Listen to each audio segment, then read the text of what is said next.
Did you know that 1,000 years ago, there was a corner of the world where a woman's word was the highest law?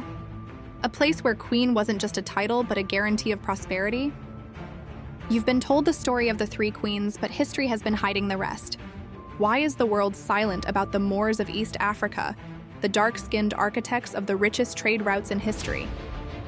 1,000 years ago, Somali queens were the richest women on the planet. Skin like polished obsidian, necks heavy with gold, and hearts that beat like the war drums of an empire. Are you ready to meet the women who built the men? Queen Fura wasn't just a ruler, she was a revolutionary. Her personality was a mix of cold steel and motherly protection. She took over during a time of tribal chaos and realized that for Somalia to survive, it needed discipline.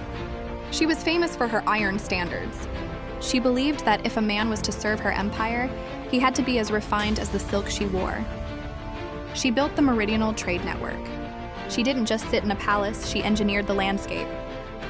She ordered the digging of deep rock wells that still exist today, turning the Gedo region into a lush oasis. She elevated Somalia by creating a military of elite female guards, proving that security was the key to wealth. Outside Somalia, empires feared her.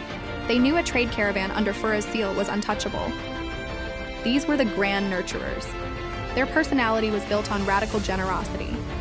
They were the masters of the soft power. They knew that a trade route is only as strong as the peace it travels through. They were fun-hearted, hosting global merchants from China and India, but they were brilliant negotiators who never lost a penny in a deal. They built the Guban-Hod connection. While Europe was in the Dark Ages, these queens were managing a global monopoly on frankincense, myrrh, and gold. They elevated Somalia into a global financial hub. They used their wealth to build educational centers and stone cities. Their difficulty was constant, fighting off pirate raids and foreign invaders who wanted their diamond mines, but they never broke. Every time they stepped into the sun, their obsidian skin glowing under pounds of gold, it was a reminder.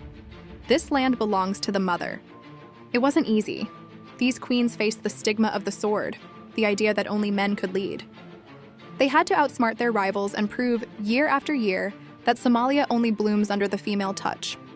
When a man took the throne, the stories tell of war. When these queens took the throne, the desert turned green, the trade increased by 400%. The music became louder. They didn't just rule Somalia, they elevated the human spirit. Their skin was the color of the midnight sky. Their clothes were the finest silk in existence, and their legacy is written in our DNA. We don't just beat the drums for fun. We beat them because that is the rhythm our queens taught us 1,000 years ago. Somalia isn't just a country. It's a kingdom built on the heartbeat of a queen's. Thank you for watching and see you next time. My love, remember, knowledge is power.